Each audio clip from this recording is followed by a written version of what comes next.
Assalamualaikum. Pertemuan kali ini kita akan membahas mengenai hikmah ibadah haji, zakat, dan juga wakaf.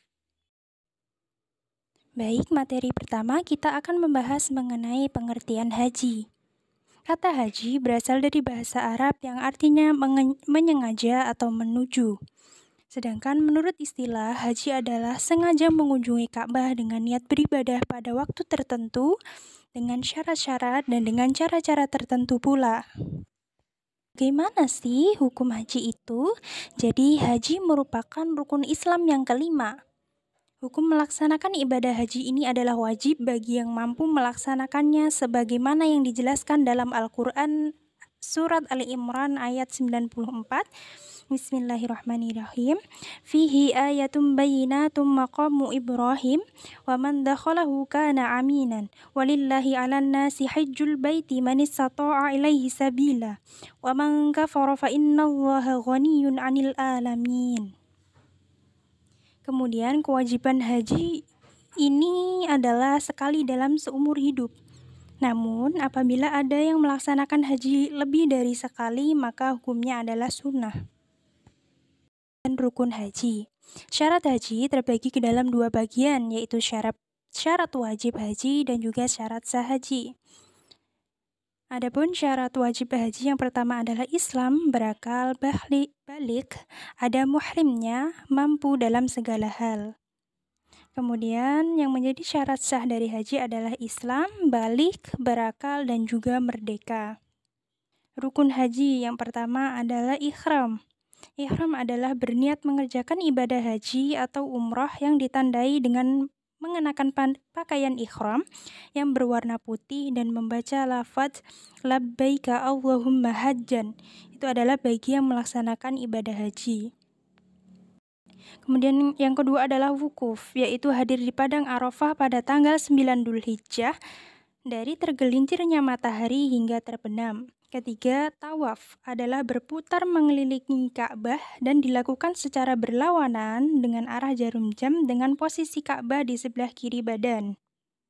Keempat, sa'i. Sa'i adalah berlari-lari kecil antara Bukit Sofa dan juga Bukit Marwah sebanyak 7 kali yang dimulai dari Bukit Sofa dan berakhir di Bukit Marwah. Yang kelima adalah tahallul.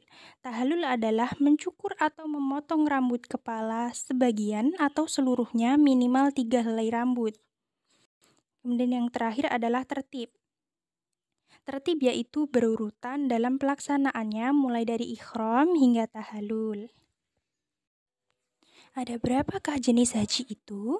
Jadi, dari segi pelaksanaannya, ibadah haji terbagi ke dalam 3 jenis, yaitu yang pertama adalah haji tamattu, haji ifrad, dan juga haji qiran. Keutamaan haji itu apa sih? Jadi, keutamaan haji yang pertama adalah haji merupakan amal yang paling utama. Yang kedua adalah haji dapat menghapus dosa. Yang ketiga, pahala ibadah haji adalah surga. Kemudian di sini kita akan masuk pada materi kedua mengenai zakat. Zakat menurut bahasa artinya tumbuh, suci, dan berkah. Sedangkan menurut istilah, zakat adalah pemberian yang wajib diberikan dari harta tertentu menurut sifat-sifat dan ukuran kepada golongan tertentu. Adapun hukum zakat itu sendiri adalah wajib bagi setiap muslim dengan ketentuan syarat-syarat tertentu. Kemudian kita akan masuk pada materi syarat dan rukun zakat.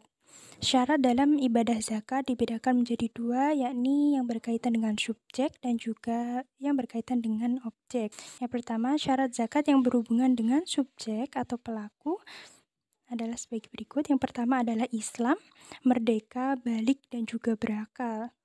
Kemudian syarat yang berhubungan dengan objek, yang pertama adalah sebagai pemilik penuh, berkembang, mencapai nisab, lebih dari kebutuhan pokok, bebas dari hutang.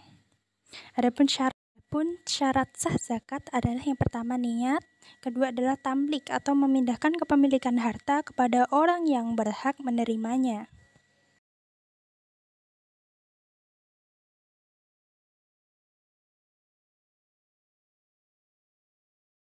Kemudian ada pun hikmah dan keutamaan ibadah zakat. Yang pertama adalah menghindarkan kita dari penyakit kikir dan serakah, menghindarkan kita dari sifat-sifat tercela, kemudian mensucikan jiwa, kemudian kita akan menumbuhkan masuk dan pada mengangkat materi derajat ketiga mengenai kita wakaf di sisi Wakaf adalah Allah ungkapan Subhanahu yang wa Ta'ala. diartikan penahanan harta milik seseorang kepada orang lain atau kepada lembaga lain dengan cara menyerahkan benda yang sifatnya kekal kepada masyarakat untuk diambil manfaatnya. Contohnya adalah Adi mewakafkan tanah miliknya untuk dijadikan tempat pemakaman umum. Nah, secara tidak langsung, tanah tersebut tidak boleh diambil kembali atau diwariskan atau dihadiahkan lagi kepada orang lain. Untuk hukum dari wakaf itu sendiri adalah sunnah.